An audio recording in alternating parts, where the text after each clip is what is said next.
Hello everyone, my name is Shweta and welcome back on our YouTube channel Victory with Law, Victory of Law. So आज का जो chapter है आज का जो पेपर है हमारा trust equity and fiduciary relationship का है, जो कि LLB थर्ड ईयर में और BLLB फोर्थ ईयर में पूछा जाता है। ये पेपर हमारा 2021 का है। तो हम इस वीडियो में कवर करेंगे टोटल 20 क्वेश्चंस इस पेपर के, और टाइमिंग आप देख सकते हैं। और मिनिमम हमें मैक्सिमम हमें 100 क्वेश्चन मिलेगा। 100 में से हमें 50 करने, प्रथम 50 उत्तर होगी, 100 में से हमें 50 करने हैं।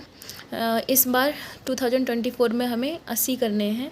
80 का पेपर पैटर्न आया है, 100 में से 80 करने हैं। ये हमारा 2021 का है, 2021 का है। तो 21 में 50 का पेपर पैटर्न आया था। हर बार ये पैटर्न चेंज होता रहता है कि 100 में से आपको 10 करने हैं, 100 में से 80 करने हैं, 50 करने हैं। इस पैटर्न चेंज होता रहता है। हमें स्टार्ट करते हैं अपने पहले क्वेश्चन से। फर्स्ट क्वेश्चन है हमारा, when did the Indian justice act come into force? भारतीय न्यास अधिनियम कब प्रभावी हुआ था? तो 1 मार्च 1882 में। 1 मार्च 1882 में। A is correct answer. Next question हमारा है, act is not sponsored in India equity. भारतीय साम्य अधिनियम प्रयोज्य नहीं है। ABCD, which one is correct? C is correct, all. Next question हमारा है third, trust can be created for lawful purpose having said. न्यास विधिपूर्ण उद्देश्यों के लिए सृजित की जा सकती है, कहा गया है। Section 4, C is correct answer. आइए हम क्वेश्चन नंबर 4 देखते हैं। क्वेश्चन नंबर 4 है, the trust have valid objectives. न्यास के वैध उद्देश्य हैं। ABCD, which one is D, all of these. Next question हमारा है 5, in which section the formality for the creation of valid trust. वैध न्यास के सृजन के लिए औपचारिक किस धारा में दी गई है? औपचारिकता किस धारा में दी गई है? तो धारा D6 में, D is correct answer. Section 6 में दी गई है।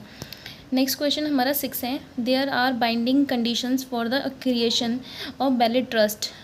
वैध न्यास के सृजन के लिए बाध्य शर्तें हैं। टीजमेंट्री इंस्ट्रूमेंट, ट्रस्ट और sign by trustee, registration deed, और all of these. Which one is correct? So D is correct, उपयुक्त ऑल। नेक्स्ट क्वेश्चन 7 है, trust statement regarding trust movable property is settled by transfer of ownership. B, register of trust deed is not necessary for trust of movable property. C, in respect of immovable property the trust must be trust deed. D, all of these. Which one is correct? D, all of these is correct for this question. Next question है हमारा question number 8। Next question है question number 8, there are internal formalities of creation of valid trust under section easementary element of trust, with section 6 easementary element of trust. which one is correct? So उपयुक्त सभी, D is correct. Next question है हमारा, वैध न्यास के सृजन के लिए 3 निश्चितताओं का नियम प्रतिपादित किया गया। A, नाइट बनाम नाइट के बाद में। B, हिमांशु कुमार बनाम हमीम अली खान के बाद में। C, सरस्वती बनाम देवकी के बाद में। D, चैम्बर्स बनाम चैम्बर्स के बाद में। सो नाइट बनाम नाइट के बाद में। A is correct. Next question हमारा 10 है, क्वेश्चन नंबर, यदि भूल से एक वैध न्यास विलेख में न्यासकर्ता के आशय की घोषणा नहीं की गई है तो उसका क्या प्रभाव है?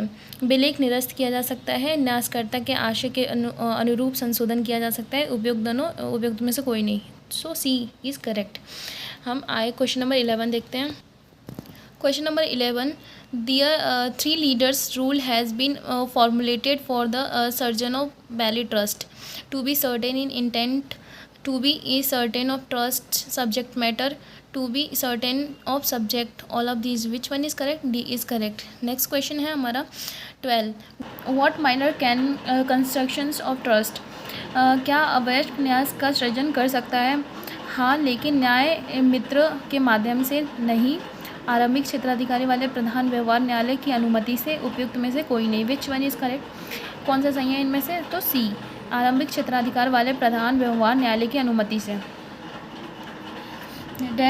Question number 13 who can form the trust, न्यास का सृजन कौन कर सकता है? कोई वयस्क व्यक्ति, अवयस्क व्यक्ति, प्रधान व्यवहार न्यायालय की अनुमति से, ए एंड बी दोनों, उपयुक्त में से कोई नहीं।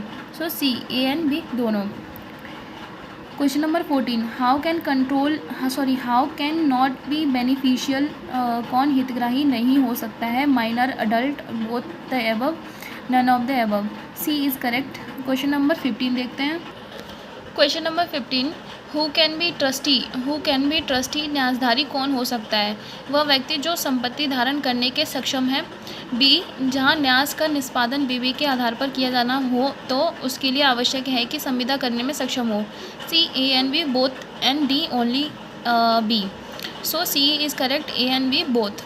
Question number 16 trust holder can be, न्यासधारी हो सकता है। माइनर पर्सन, अवयस्क व्यक्ति, मैरिड वुमेन, विवाहित स्त्रियाँ, निगम, ऑल ऑफ दी अबव, उपयुक्त सभी। Which one is correct? D is correct.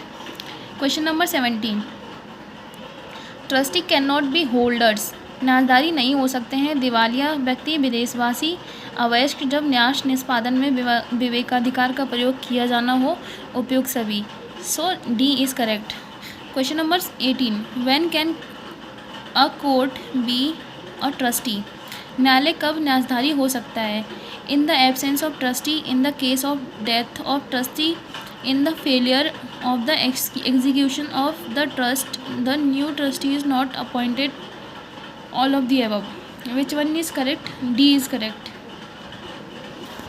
Question number 19 है हमारा where the trustee can act otherwise under the directions of the trust deed, न्यासकर्ता कब न्यास विलेख के निर्देश के अन्यथा कार्य कर सकता है?